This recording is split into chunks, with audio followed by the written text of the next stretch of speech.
Welcome into the latest episode of the Five on the Floor podcast. I'm Ethan Skolnick here with Alex Toledo. Before we get to today's episode, I want to tell you about one of the great sponsors of the 5 Reasons Sports Network. And of course, that is AutoNation. If you're looking to buy or sell a vehicle, AutoNation is where you want to go. They're the largest retailer from coast to coast, and their friendly and knowledgeable staff here in South Florida will help you save big on a huge selection of new cars, trucks, and SUVs, Toyota, Honda, Chevrolet, Mercedes-Benz, and much more. And if you're looking to buy pre-owned, shop AutoNation's huge selection of one-price pre-owned vehicles, clearly marked with one price, their lowest price guaranteed. Or if you just want to get rid of that old car, turn it into cash today, get a top dollar offer and a check the very same day. They'll buy your car with no purchase necessary. Here's the most important thing. If you want a new car or to lease a car from AutoNation, you've got to DM me at 5 Reasons Sports. That's the number 5 Reasons Sports. Let us know. Here's why people have had a great experience with this. What we do is we give your information to an AutoNation senior manager, and they walk you through the process from beginning to end. So DM us at 5 Reasons Sports. There's no commitment to any of this. It's just a better opportunity to get a car. And now, on with today's episode. Welcome to 5 on the Floor, a Miami Heat and NBA podcast from Ethan Skolnick with Alphonse Sidney, a.k.a. Alf954. Brought to you by the 5 Reasons Sports Network.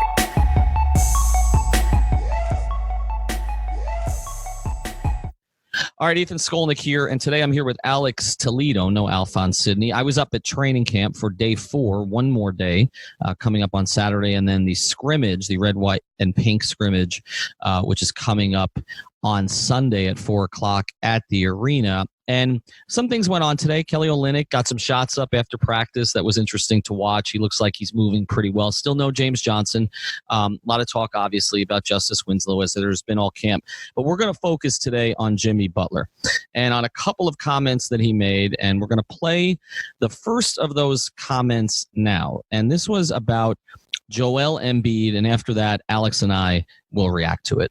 I wish he was still on the team because I feel like the relationship that I had with him could have gone a long way. What's it like to hear that from someone like Joel? I mean, it's true. And it's crazy because one of the kids in the locker room just asked if I fuck with Joe when I'm back there taking a shower. I told him, yeah, like, that's my dog, for real. And we do talk all the time.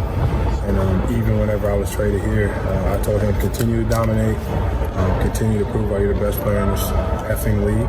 And I believe that, man. He's tough. I got a lot of respect for him. And I hear he's in shape. All right, Alex. So here's my thought on this one. Philadelphia wants to hate Jimmy Butler. Like they are so pissed at Jimmy Butler for leaving, and yet they act like then they say they don't care. And so I thought Jimmy put them in an interesting position. They put the Heat in an interesting position because he can't stop cursing. And if you looked at Heat PR when he was doing this, Alex, it was, like, oh God, here he goes again. But I mean, that's just Jimmy. But he's NC-17. But Sixers fans can't really have this both ways, right? Like, and Jimmy praising their, one of their 2 franchise players makes it even harder for them to have it both ways. Did he call him the best player in the league? In the league, not the best player on the team, the best player in the league. Okay. Yeah, that's what I thought I heard. I'm like, I'm surprised Heat Twitter hasn't made a big deal about this. I know. Well, I mean, according to Heat Twitter, Justice Winslow is the best player in the league. Joel Embiid is not the best player in the league, but he is a top 10 player when he's healthy. He's a top 2 center probably in the league along with Jokic. And it sounds like he's really healthy now. It sounds like he's healthy. And don't know about Jokic. Well, Jokic is eating healthy. I mean, he's not eating healthy foods, but he's a healthy eater. Let's just put it that way. Fatter lever, as our friend Chandel Richardson called him with the Denver ties. There were a lot of those really good jokes going around. But Jokic will still be an MVP candidate even with all that. But how do Philadelphia fans, and we have a T-shirt for this, by the way, if you go to our merchandising store, how do Philadelphia fans possibly justify acting like they don't care about Jimmy when it seems like all they do is care about Jimmy? Yeah, you definitely have a point on that. It's been weird how many times they've continued to mention Jimmy, especially, I guess now it's because everything's kind of starting up again. You have the media day, you have the Jimmy introduction. He's out here making headlines with the 3:30 a.m. workouts. People are, it's a lot of hating involved. But Heat fans have to kind of take a look at themselves and see all the tweets that they've been sending Hassan Whiteside's way. Portland fans are going to realize what they got over there, talking about, oh, Hassan's not going to average a triple-double with assists. I think it just happens with, guys that you had an investment in on your team. Yeah, and that's the thing. But this was the guy who closed for them all year. I mean, not all year, but since they got him, and particularly in the playoffs. And, I mean, there just wasn't much in terms of, late game ability or want to even from Simmons or from Embiid. It was all on Jimmy. And so the idea, I mean, first thing, let's evaluate Embiid's comment. Embiid talking about how much he's going to miss Jimmy. I don't think it's a weak comment from him. I mean, Embiid usually trash talks other players, but I think it does also show that Embiid recognized that he needed Jimmy still. And one of the conversations we've had about Philadelphia, and we've talked about the Sixers on this podcast, is we don't know who closes for them. Like, they're sort of pumping up Tobias Harris as their closer. He's not a closer. Josh Richardson is not a closer. Embiid, it's difficult for him. Learn that the hard way. Yeah, right. And we learned, stepping out of bounds. And, and as I said, Simmons, he can't be a closer if you can't shoot. It's very difficult to be a closer. So they don't really have a closer. Jimmy was their closer. They're upset about, Jimmy leaving, but there's, all this back and forth about whether or not he was actually offered the 5-year deal. Apparently he was offered it during the season, perhaps, but not at the very end of the season. That seems to be the somewhat of a consensus on this. But like, they didn't want him that badly. So I don't know why they're that angry at him for leaving. And also, Alex, this idea, I keep seeing this on Twitter, like that Jimmy chose to be with the team he's with now, or the talent, as opposed to the talent that he could have had in Philly. It's like they act like Horford would have been there. He wouldn't have been there. They couldn't have gotten Horford without Jimmy leaving. The J. Rich deal, the way it was structured, allowed that to happen. So I think like Philadelphia fans have a warped sense of perspective about this. Jimmy, it was never the perfect fit it was supposed to be, but he played really well for them. He played really hard for them. He had some issues with Brett Brown, but he's not the only one who has. And so here we are, and now Jimmy is out there praising Philadelphia's best player, which it takes a little bit of steam out of it, I would think, in terms of the way the Sixers fans react to it. So I thought it was interesting from Jimmy. It also shows you that the way he started that clip where he talks about how, somebody in the training room was mentioning, asking if he bleeped with Embiid, in a positive way. Jimmy follows all this stuff on social media, right? He knows what's being said about him, and he's going to react to it. And this team is going to react to it in a way that they haven't recently. I mean, he is a man of the people. I think he loves all of this. The Heat are in this weird culture honeymoon stage with Jimmy right now. And it's great for the fans. It's great for us because he's giving these great quotes. But for what you were talking about earlier, Joel Embiid is definitely the best player in the team. He says that he's in the best shape of his life, and the team thinks that they're going to be running the offense in the crunch time through Joel Embiid first and foremost. And as far as Ben Simmons, he's been quoted as saying that he's going to shoot whenever he's open. We'll see how much of that is just, media day and preseason talk, but we'll see how good the Sixers actually are in the clutch. I feel like they're going to be a great regular season offense. We'll see how good they are in the playoffs. But as far as Jimmy Butler goes, man, I think Sixers fans are in a little bit of a denial right now because it's like, you don't know how good the team is going to be without him as far as crunch time offense in the playoffs goes. And it's kind of like this defense mechanism, right? It's like you lose and you're like, oh, we don't need you. We got Josh Richardson and Horford. This is going to make way more sense.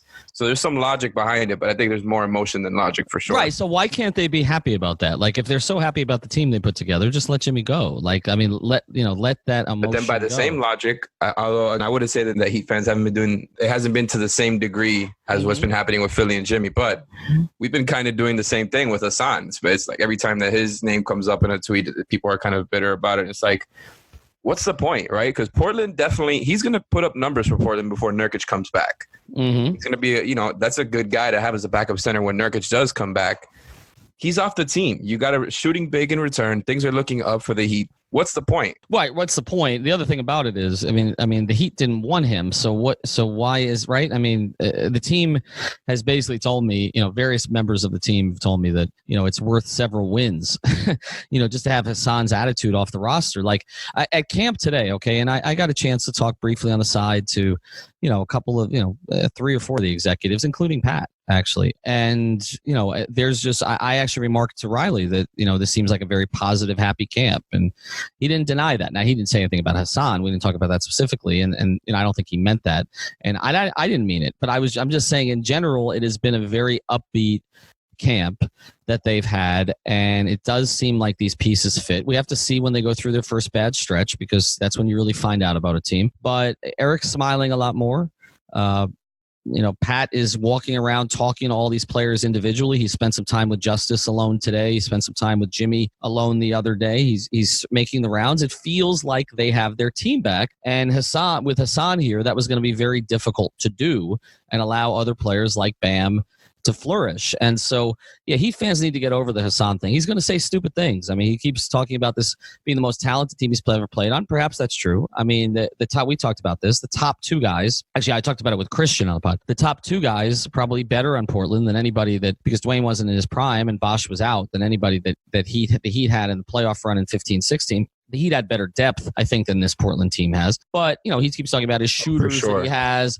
Right, yeah. But he was talking about the shooters that he has, and he's going to get a triple-double with assists when I don't know if he had double-digit assists for the entire season last year. I mean, he's going to say silly things. He's going to say great things about Terry Stotts until he's angry at him, and Heat fans need to let that go too. The team is better now than it was. So I just, to me, the Philadelphia thing is going to keep coming up the entire season. I think what's interesting, Alex, about it is, there are two teams that Jimmy was with longer, right? He was with Minnesota and he was with Chicago a lot longer. And we don't really hear about those teams anymore. We just keep hearing about this controversy about him leaving a team that he was with for 4 months? I mean, Timberwolves fans have more to be upset with Jimmy about than Philly fans do. That's no doubt. Absolutely. I mean, he challenged their best player there. He took off from the team, right? A guy who's notoriously, notably durable, basically decided not to play and stay away from the team for a little while. And, then he came out and they used that whole, they basically used Woj to come out with his idea of him taking the third team and kicking everybody else's ass in practice. If you're going to be angry, as a Wolf fan, particularly with as little as they ended up getting back, right? The players they got back are not part of their long-term plan. Saric and Covington. So if you're Minnesota fans, I could get it. Chicago fans, I don't think have any reason to be mad at Jimmy, even though there were some choppy times there at the end, even when Dwayne was there. But Philly fans, I just don't understand the animus. All right, we're going to get to another clip here. Now, this is an exchange that I had with him today where I just wanted to get into the idea of him sort of embracing the role of leading this team. So here's the back and forth. It's 2 questions and 2 answers. Do you like filling the leadership role? Do you enjoy that responsibility? I just do what I'm asked to do. We got a team full of leaders, man. That's not just on me. It's not just on coach. It's not just on Justice. It's not just on any one individual. Everybody makes mistakes, and it's everybody else's job to correct it in a positive way, as positive as possible, and continue to move on. But the teams typically follow their best player. I mean, whether it's by example or the way you carry yourself, that's something that you've become comfortable with over the course of your time in the NBA, because you didn't come in as the best player. I mean, who's to say that I'm the best player on the team? I think it's all just people's opinion. I know that I'm not going to go about it like that. I just go out there and I compete. I don't think that I'm bad, don't get me wrong. But best player or not, I do my job. I will do my job night in and night out and help this team win. I guarantee that. All right, Alex. So what I was trying to do there, again, was I'm watching him go around the gym and talk to various players. He was talking to a couple players that I didn't immediately recognize today. Because they're not there. I had to look it up because they're likely two-way guys. So it's not just that he's embraced Tyler Herro and also Justice Winslow and Bam Adebayo, but he's also gone around to some of the guys who may not even figure into the plans this season to try to set a tone. Do you have this? When I polled on 5 Reasons Sports how you feel about Jimmy Butler, I gave 3 options. One was really positive, one was and one was don't like it so far. When I polled how you think he's conducted himself so far, it's like 95% in love with how he's conducted himself so far. A, do you agree with that? And B, what do you think of his comment kind of shying away from being named the best player on this team?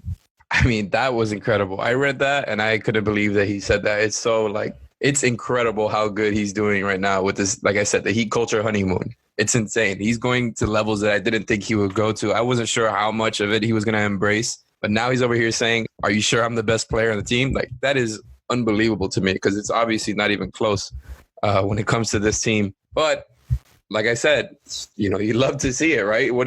This is the pre-camp excitement. There's just so much positivity emanating around the organization when you see things, everybody talking about Dion and how explosive he looked, even after a few days of just training camp where it's just work, and nothing else, how he's continued to look explosive. And even with Kelly and JJ being held out, you have guys like Derrick Jones Jr. and now KZ Okpala seeming to flourish because they're taking some of those minutes that Kelly and JJ will be playing. So there's some silver linings here, even with all, the negative stuff is not very negative. The team's healthy for the most part. They're in a great place right now. Yeah, I do think they're in a good place, and I don't have any problem with the comment. I think there's a fine line here because you don't want it to look like he's shirking the responsibility of it. But by his actions, he doesn't seem to be, right? He's getting up at 3:30 in the morning and bringing other players with him. So he is showing himself to be a leader without excluding the group in terms of their importance to what they're trying to do collectively. I also thought it was interesting he mentioned Justice specifically in that quote. I do feel like he's making a big point to make it clear to Justice that he has that kind of potential. And look, Justice's career track, there are some similarities to Jimmy Butler's. I mean, Justice was drafted higher than Jimmy Butler, 10th as opposed to 30th. But Jimmy didn't break out when he first came into the league. And Jimmy was playing, was trying to get minutes on what was a very good team, which Justice he was a defensive role player, just like Justice was. Just like Justice. And Justice was trying to get minutes on what was a very good team. So I think that, there are some similarities there. I think Jimmy sees some of himself in Justice. Justice is not as brash as Jimmy. But I don't have a problem with him putting aside the idea of him clearly being the best player, even though it's ludicrous on its face, right? Because most of these media services that rank the top 100 players in the league barely put a second Heat player in there. Bam, I think got to 93 on one of the lists. Justice wasn't on most of the lists. That was basically it. I mean, no Goran. So, he's clearly the best player. When Eric Spoelstra is saying he's a top 10 player on this, top 15 player on this planet, and Pat Riley's saying he's a top 10 player, there's nobody on the Heat he's even reasonably close to that, or even reasonably close to top 30, which Jimmy Butler clearly is. So I don't have a problem with him doing that. I think that, as long as he continues to show, that he has respect for other players in the team and for what the Heat are trying to accomplish. But I do think the reason I asked the second question, I think the one thing he's downplaying a little too much is I do think the players on this team are going to take his lead in terms of personality. And you already see that. I mean, talking today to Tyler Harrow, I asked him, I said, who's got the most drip on this in the rookie class? And I knew what he was going to say. He says, me. And I said, who's second? And he says, there's no second. And I'm like, so what are you going to wear on the road? And he's like, just wait. I mean, there's a, I don't want to call it arrogance, but there's definitely a cockiness with this group that Justice is trying to sort. I mean, I asked Justice yesterday, fair to call you a sniper? Yes. And he says, yep, it's fair to call me a sniper.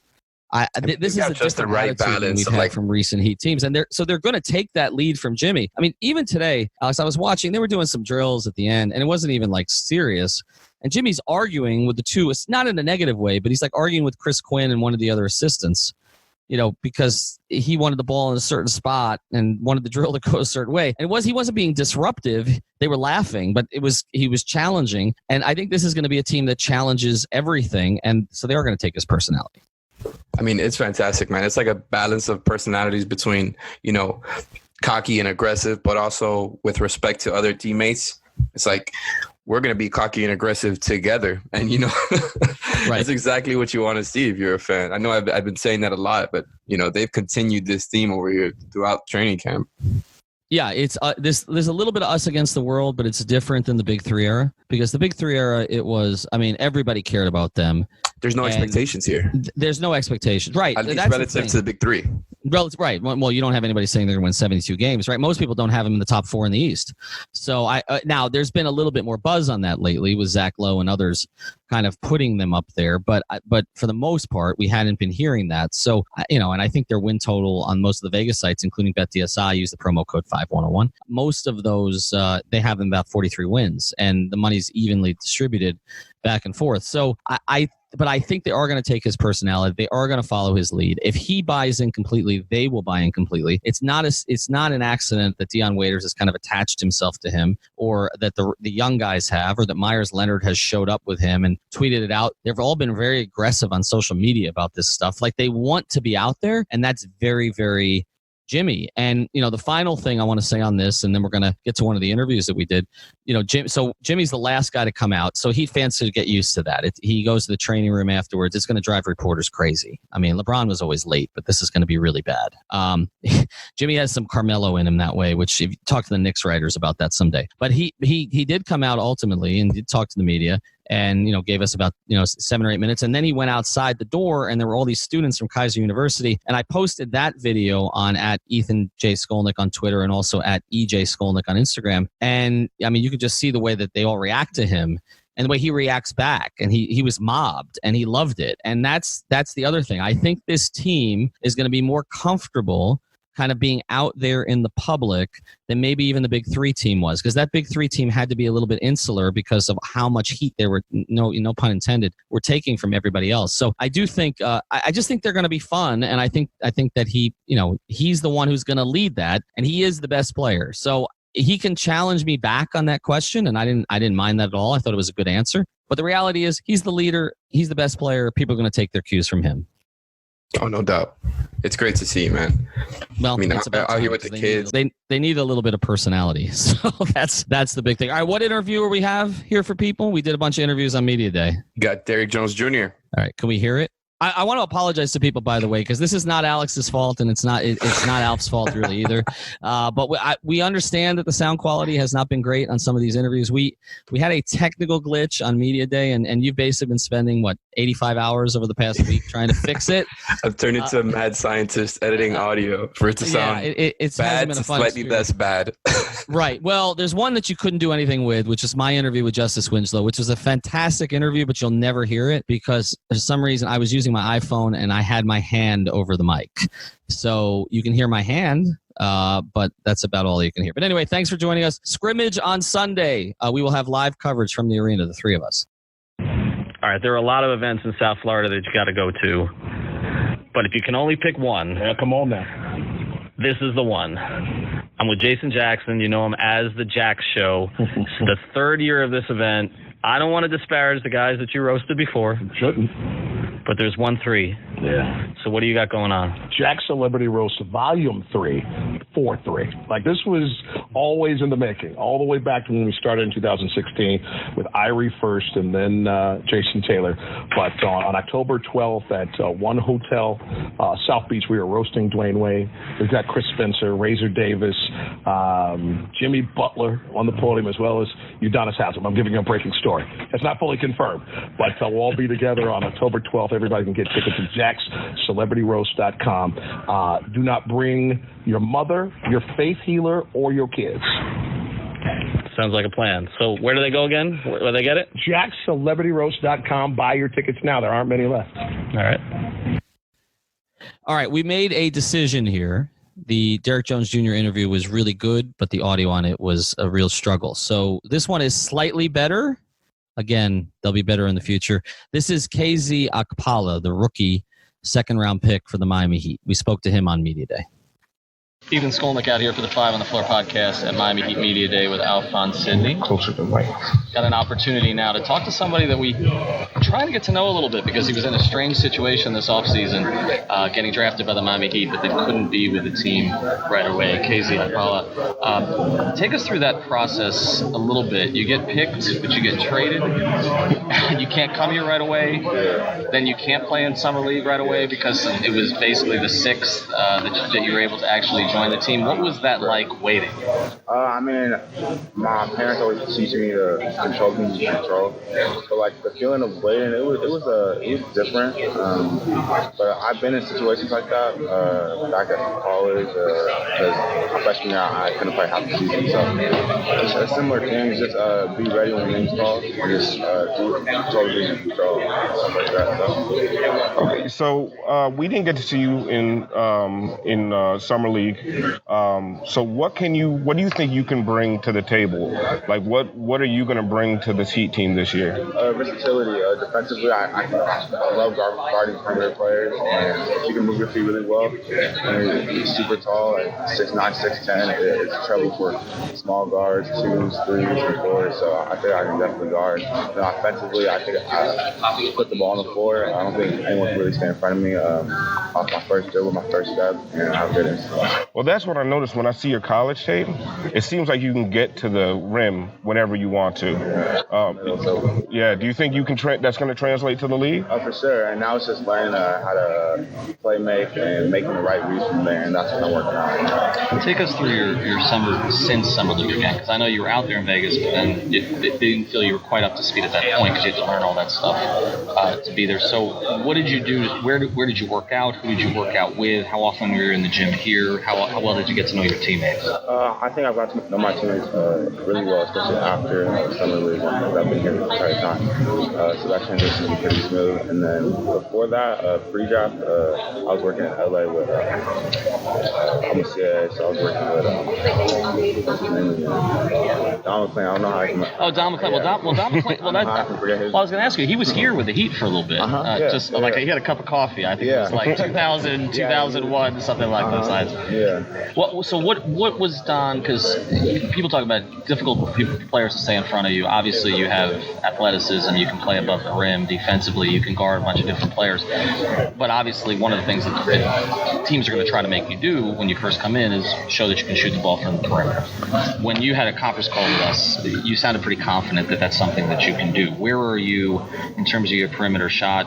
Where are you comfortable to? What is your range? Where do you feel you are? I think right now it's all about in practice. When I get reps up, I can get in a rhythm. I can knock them down at a good high clip. So during the game, it was just confidence and being able to just step in and hit.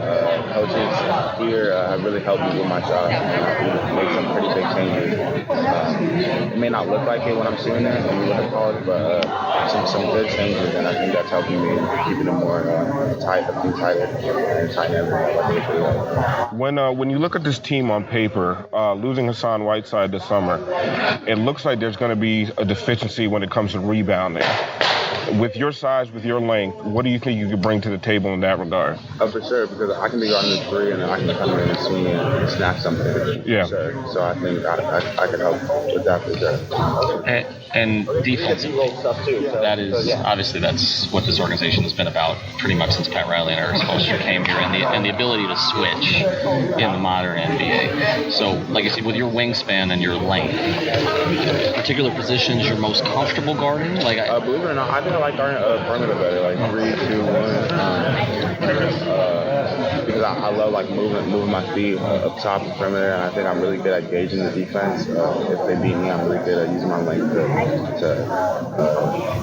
further shot or mess up the shot. So I think defensively, probably the perimeter, but 4 I can do a good job, and then 5 is just being able to put on weight and knock them out. Well, do you want to play? What are you at right now? Where's a comfortable weight for you? Right now, I just weighed into that 215, but I came in here like 210. So you went up since you came here. That's a lot. Most guys go down.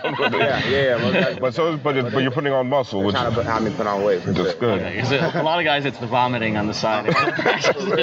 Gets rid of some of that excess.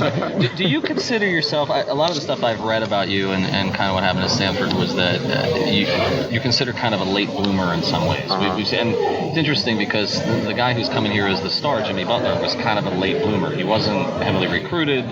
He was drafted 30th overall. He wasn't. There are a lot of guys. We were talking about this. The only top 10 pick on this team is Dion, I believe. And Justice number 10 also. But most of the guys on this team were not.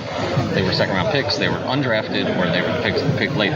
Do you view yourself that way? Like, if you were to compare the progress you've made as a player over the last 2 years to what was going on previously with you, do you say that's about right? Yeah, you can say I'm a late bloomer, but I don't want people to mistake that. Like, I'm so confident in myself, just because the way I move and when I'm moving with other players, I know I can play with whoever.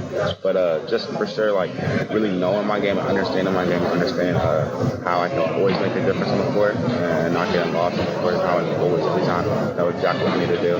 So I think that's the learning curve that I got to get with. But other than that, I'm 100% confident that I'm a lot here. So I follow you on Instagram, right? I see Tyler on Instagram. Between the two of you guys, who's the better dresser? Because it looks like both of you guys are about fashion, the drip, whatever you want to call it.